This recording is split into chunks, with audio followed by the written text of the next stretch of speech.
हाँ, मतलब आपको 15 महीने का इंतजार करना पड़ा, लेकिन फिर भी अब राहत आई होगी कि हाँ, जो तय हुआ था वो कम से कम मंत्री तो कैबिनेट मंत्री बना दिया आपको।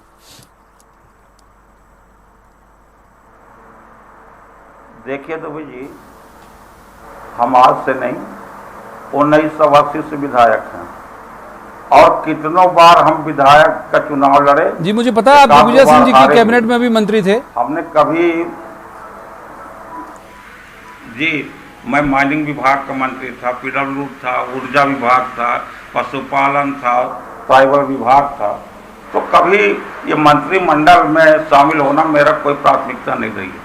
मेरी प्राथमिकता अपने क्षेत्र का और अपने प्रदेश का सेवा करने का रहा है। तो जब भी मौका मिला हम लोगों ने सेवा किया, और जब मौका नहीं मिला तब भी अपने पब्लिक का आवाज़ उठाया, उसमें काम किया, तो उसमें कोई दिक्कत नहीं। ठीक है, ठीक है सर, आऊंगा। अभी आपके पास बहुत वक्त है हमारे पास। विजयन जी का रुख कर लेते हैं। विजयन जी, आपने बिसाहू लाल जी को बहुत ध्यान से सुना होगा। उसके पहले मुख्यमंत्री शिवराज सिंह चौहान साहब को हमारे चैनल पे ये भी सुना होगा। उन्होंने कहा कहीं कोई ऐसी चर्चा है नहीं, तो सब मीडिया ही करता है इस सब पे चर्चा, कहीं कोई लेट नहीं हो रहा, कुछ नहीं हो रहा, फिर भी आप लोग रिएक्ट करने लगते हो कि कैबिनेट बनाने में सिंधिया जी का दबाव है। क्या वजह है आपके रिएक्शन की विजयन जी?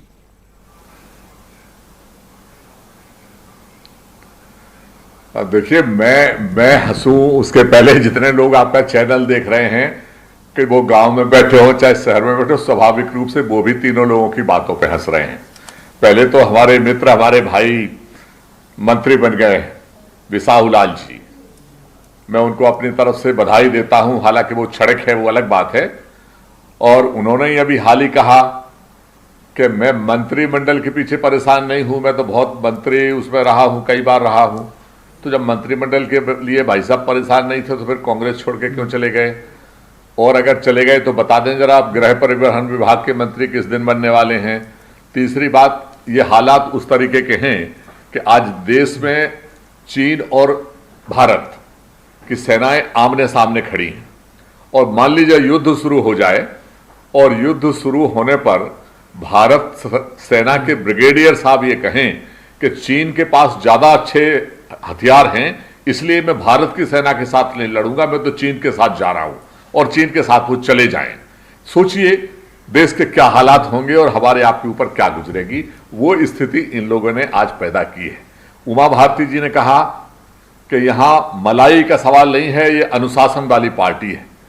अब भारतीय जनता पार्टी ने उमा भारती जी को रिजेक्ट कर दिया, पसीना बहाना पड़ेगा उनको सामाजिक रूप से भी कहीं का नहीं छोड़ा। तीसरी बात, नहीं पसीना, अरे भाई इनसे पूछो इनने कौन सा पसीना बहाया? ऐदल सिंह जी ने कौन सा पसीना बहाया? हमारे राजपूत साहब ने कौन सा पसीना बहाया? या जितने मंत्री बन गए बिना विधायक के ही बन गए, इनने कौन सा पसीना बहाया? कौन सा भारतीय जनता पार्टी का अनुशासन रह गया था? कौन सी भारतीय जनता पार्टी की नीति रह गई थी? तो ये जो बातें हैं ये सब फर्जी हैं।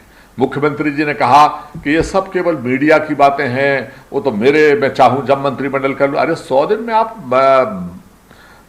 मंत्रिमंडल का गठन नहीं कर पाए। आज 3 दिन से आप बिल्कुल खून पसीना बहा रहे हो। जितना आप पब्लिक के बीच में कोरोना के लिए मेहनत नहीं की, जितना आप बंटवारे के लिए, मंत्रिमंडल के लिए आप दर दर की ठोकरें खा रहे हो वहां दिल्ली में, कौन नहीं जानता? क्या मध्य प्रदेश की जनता या हिंदुस्तान के लोग समझ नहीं रहे हैं? सिंधिया जी को मलाईदार विभाग चाहिए, इनको मलाईदार विभाग चाहिए। इन्हें किसी से कोई मतलब नहीं कि मध्य प्रदेश में कोरोना दिन पर दिन बढ़ता जा रहा है। इन्हें कोई मतलब नहीं कि बिजली गांव में मिल नहीं रही। इन्हें कोई मतलब नहीं कि मजदूरों को काम मिल नहीं रहा। मनरेगा जो मनमोहन सिंह जी लेके आए थे उसकी दुर्गति ये लोग कर रहे हैं और सामान बट नहीं रहा। इन्हें इससे मतलब नहीं, ये अपने स्वार्थ सिद्धि के लिए, केवल अपना मतलब हल करने के लिए मंत्री बन जाएं, फर्जी घोषणाएं करें, गांव में फर्जी शिलान्यास करें।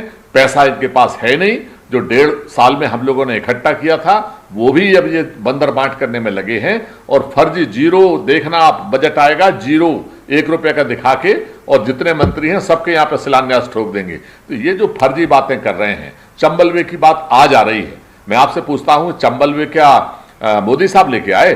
इस चंबल वे की शुरुआत इसकी कमलनाथ जी ने की थी जब वो मंत्री थे भारत सरकार में। यूपीए की सरकार रही, उस वक्त 98 करोड़ इसकी लागत थी।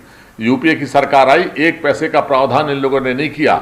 आज बढ़ के 315 करोड़ हुई है और मध्य प्रदेश को 2.25 लाख करोड़ के कर्जे के ऊपर इन लोगों ने छोड़ा था। हमारे मित्र बिसाहू लाल जी ने भी कई बार ये भाषण दिए हैं, वो टेप सामने आ जाएंगे।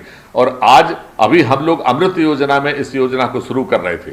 आज उपचुनाव ग्वालियर चंबल में सबसे ज्यादा है, याद आ गई चंबल की। अब प्रधानमंत्री जी भी कर रहे हैं, मुख्यमंत्री जी भी बड़ा वो दिखा रहे हैं, चंबल एक्सप्रेस से बड़ा विकास होगा, बिल्कुल सारे खून पसीना बहा रहे हैं। फर्जी शिलान्यास करके जो आप लोगों को गुमराह करना चाहते हो, जो लोगों को आप भटकाना चाहते हो, अब आपकी बातों में कोई आने वाला नहीं। उसके जहन में ये बात घुस गई है कि आपने अपनी मां जैसी पार्टी के साथ गद्दारी की, धोखा किया, इसलिए आपको किसी हालत में वहां के लोग बर्दाश्त नहीं करेंगे। और चंबल की तासीर ये है कि वहां धोखेबाजी को कोई बर्दाश्त नहीं कर सकता। ये मैं दावे के साथ कह सकता हूं, क्योंकि मैं वहां पर जाता हूं, वहां से जुड़ा हूं और बहुत अच्छे से उन लोगों को समझता हूं। तो ये जो बातें हैं, शिवराज सिंह जी कह रहे हैं, ठीक है, उमा जी कह रही हैं, हमारे मित्र बिसाहू लाल जी कह रहे हैं। बिसाहू लाल जी तो खैर अभी नए नए पहुंचे हैं, इनको ये कितनी भी ताकत लगा लें,